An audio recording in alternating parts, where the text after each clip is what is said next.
Hello, Mr. Diary. Want to play? Actually, I'm quite busy right now, Miss Eleanor. Maybe later. Well, all right. But do you mind if I take you apart while I wait? I promise I'll put you back together. Wait! You can't do that! No! Wait! Eleanor!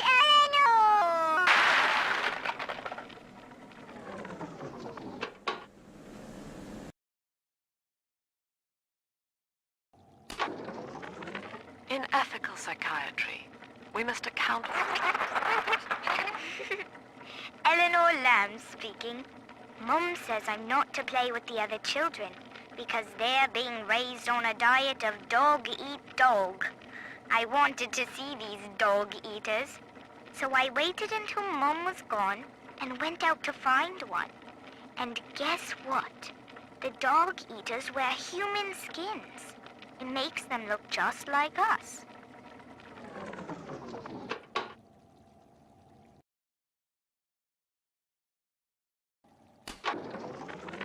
I got in a fight with a dog-eater today. His name is Amir, and he was picking on a smaller boy. We called a truce when his nose went red, but Mum says I'm becoming a barbarian. So I said, Eleanor, eat dog now, too. Barbarian. Happy. And Mum said, they only think they're happy because they're selfish and ignorant. Eleanor, think ignorant sound like fun.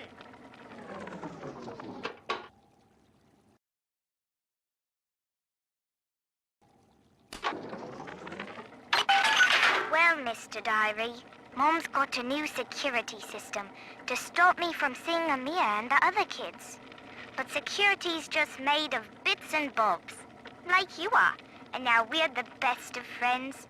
Isn't that right? Anyway, Amir's got a whole book about the surface. It has India and Ireland and everywhere. Yes, all right, Mr. Diary. If you must know, I do think Amir's kind of pretty for a dog-eater. Oh no! Retreat!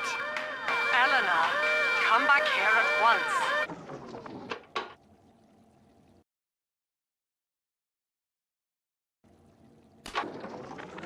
I'm all alone here, Mr. Diary. You're my whispering friend. A doctor keeps coming to see me. He says Rapture needs me, and tomorrow I'll be leaving with him. I ask why, and he just smiles. I'm not an orphan. Mum's alive somewhere, and Aunt Gracie is still probably looking for me. But I can't wait for them. I'm going to escape and find Amir, and we'll steal a submarine. Before it's tomorrow, I'll know what sunshine feels like.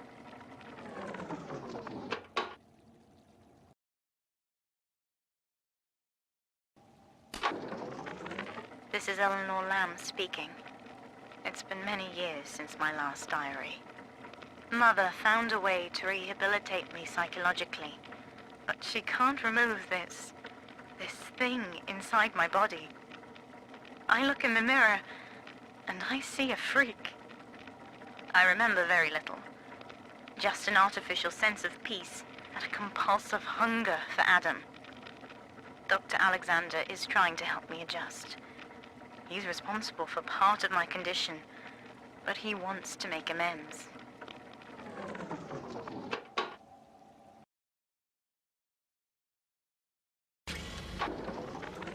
Mother has destroyed Dr. Alexander. She tried to splice him into some kind of living saint who would calculate the common good and adhere to it tirelessly. But now he's become something unspeakable. Mother's philosophy is just as corrupt as Ryan's. By her standards, it would be better to have the entire world equally miserable than to allow us to strive in our own behalf. I have to get out of here.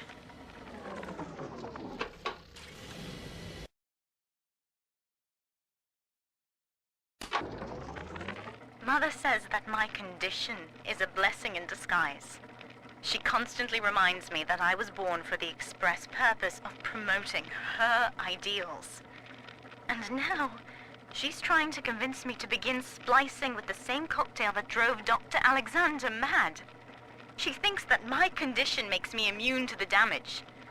The surface is my only chance at freedom. But Mother took the one person I knew from above and murdered him in front of my eyes. Father, if I could only find a way to bring him back.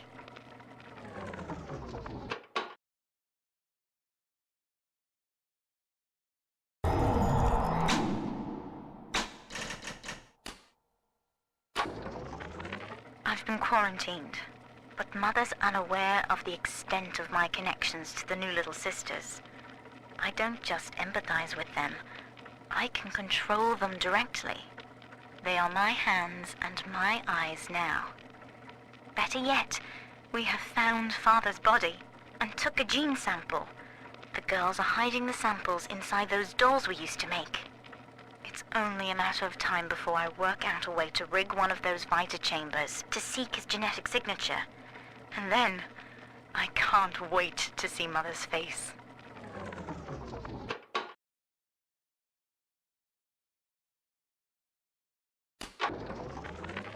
We've done it. Father is back, right under Mother's nose. I've contacted a woman named Tenenbaum through my sisters. We've worked out a way to free his mind inside that suit, to awaken the man inside the monster. Mother's entire belief structure is corrupt. And if I know one thing about Father, it's that he will believe in escape. Eleanor, it is time for you to accept your duty to the people. When you awake, you'll understand. No! Get away from me!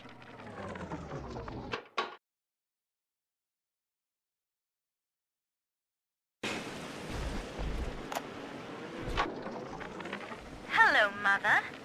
As you've always said, I shouldn't be allowed to wander the city in my condition. But without going outside, it's harder to hear much about the world. So I'm learning at home. This, I think, is a porcelain tea service in the style of Louis XV. Isn't that right? Now, that's a fascinating sound. And this is called a stained glass window, handcrafted by your adoring flock. They've gone to a lot of trouble to capture your likeness, haven't they?